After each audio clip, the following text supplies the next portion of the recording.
আসসালামু আলাইকুম। চলে আসলাম আরও একটি ভিডিও নিয়ে। সবাই ভালো আছেন?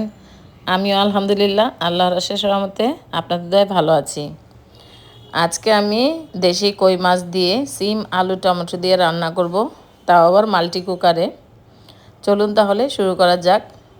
তো এখানে ৮টা থেকে ৯টা দেশি কই মাছ আছে। তো এই কই মাছগুলি অনেক দিন হয়েছে আনা হয়েছিল আর কি। তো আজকে আমি মাল্টি কুকারে রান্না করব। কিভাবে রান্না করছি সেটা আপনাদের সাথে শেয়ার করছি। তার আগে আমি মাছগুলি আগে ধুয়ে নিয়েছি। এখন হলুদ মরিচ দিয়ে আমি মাছগুলি ভেজে নিব। তো গ্যাসের আমরা যে গ্যাসের লাইন ব্যবহার করি, গ্যাসের আশা তো ছেড়ে দিয়েছি, মনে হয় না আর গ্যাস আসবে। তাই বলে তো রান্না থেমে থাকবে না, রান্না করতে হবে। তো মাল্টি কুকারে আমি মাংস রান্না করেছি, গতকালকে খুদের ভাত রান্না করেছি, কিন্তু মাছ কখনো রান্না করি নাই। তাই ভাবলাম যে আজকে মাছটা রান্না করি আর আপনাদের সাথে শেয়ার করি। যেহেতু আমাদের খেয়ে জীবন বাঁচাতে হবে আর কি, কিছু করার নেই। গ্যাসের আশায় থাকলে তো হবে না। তাই ভাবলাম যে মাল্টি কুকার তো অনেকের কাছে আছে, হয়তো বা রান্নাটা মাছ রান্না করা যাবে কি না বা অন্য কিছু রান্না করা যাবে কি না হয়তো অনেকে জানে না। তাই ভাবলাম যে মাল্টি কুকারেও সব কিছু করা যায়, তবে গ্যাসের চুলার মতো না। যাই হোক, মাছগুলিকে উল্টিয়ে পাল্টিয়ে আমি ভেজে নিচ্ছি।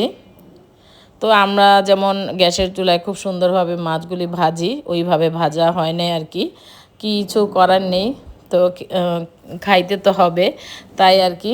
যাই হোক, মাছগুলি আমি ভেজে নামিয়ে নিচ্ছি। তবে গ্যাসের চুলায় রান্না করলে যে একটা স্বাদ হয়, মানে রান্নার মজাটাই অন্যরকম লাগে। তবে মাল্টি কুকার বলেন আর ইলেকট্রিক চুলাই বলেন না কেন, গ্যাসের চুলার মতো রান্না কেন জানি আমার কাছে মনে হয় গ্যাসের চুলার মতো হয় না। তো যাই হোক, কিছু করার নেই। তো এই দেখতেই পাচ্ছেন মাছগুলি তেমনভাবে কিন্তু ভালো মতো ভাজা হয়নি। তো যাই হোক, যেভাবে হয়েছে সেটাই নামিয়ে নিলাম।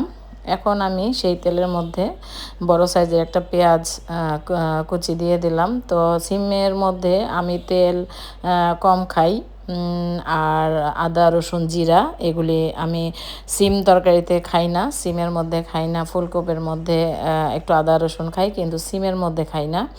যাই একটু ভেজে নিলাম পেঁয়াজটা। এখন আমি যে আগে থেকে সিম আলু কেটে রেখেছিলাম, তো এটা দিয়ে দিলাম। এটা আবার বেশ কিছুক্ষণ সময় নিয়ে ভেজে নিব। তো সবার উদ্দেশ্যে বলছি, যারাই আমার ভিডিও দেখেন না কেন, যাদের ভিডিও দেখেন না কেন, ফুল ওয়াচ করার চেষ্টা করবেন।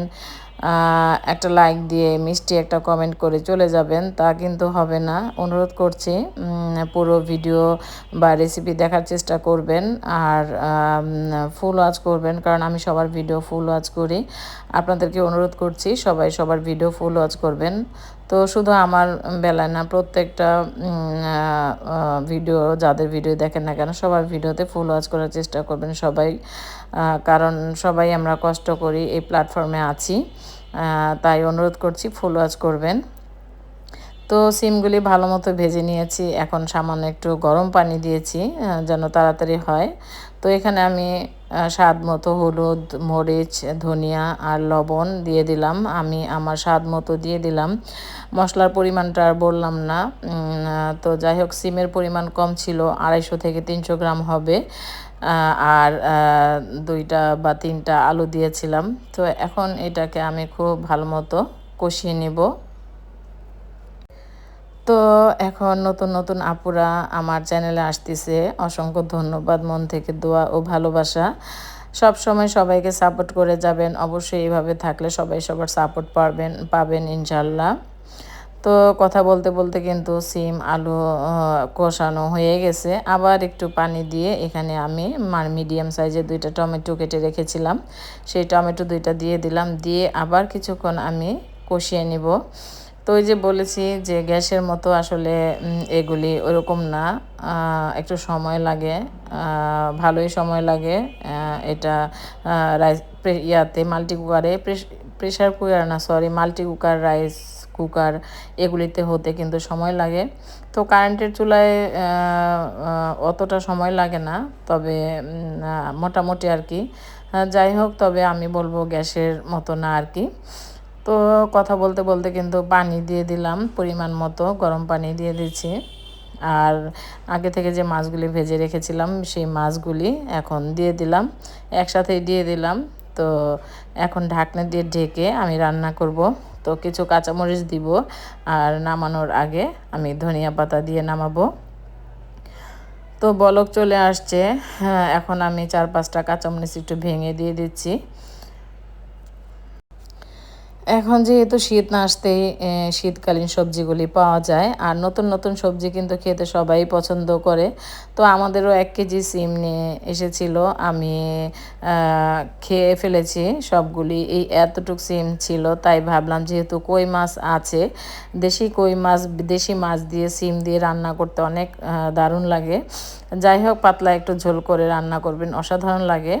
তো এই তো ফ্রেশ ধনিয়া পাতা নামানোর আগে আমি দিয়ে দিলাম আর কি। তো আমার আজকের এই কই মাছ সিম আলু টমেটো দিয়ে রেসিপি কেমন হয়েছে অবশ্যই অবশ্যই কমেন্ট করে জানাবেন। আর যদি ভালো লেগে থাকে তাহলে কিন্তু একটা লাইক দিবেন। আবারও বলছি, ফুল ওয়াচ করার চেষ্টা করবেন। তো দেখতেই পাচ্ছেন মাল্টি কুকারে রান্না, হয়তো বা মনে হচ্ছে আপনাদের কাছে এই তো বুঝি বসালাম আর এই তো বুঝি হয়ে গেল। না, আসলে আমরা কিন্তু ভিডিও রেসিপি করতে গেলে অনেক ভিডিও কেটে ছেটে আমরা তৈরি করি। যাই হোক, এই তো আমার ফাইনাল লুক। আমি আজকে খেয়ে ভয়েসটা দিচ্ছি, আমার কাছে কিন্তু অসাধারণ লেগেছে এই কই মাছের সিম আলু টমেটো দিয়ে। তো একবার হলেও ট্রাই করবেন, যে কোনো মাছ দিয়ে আপনারা খাবেন, ইনশাল্লাহ অনেক দারুণ হবে। আজকের মতো বিদায়, আল্লাহ হাফিজ, আসসালামু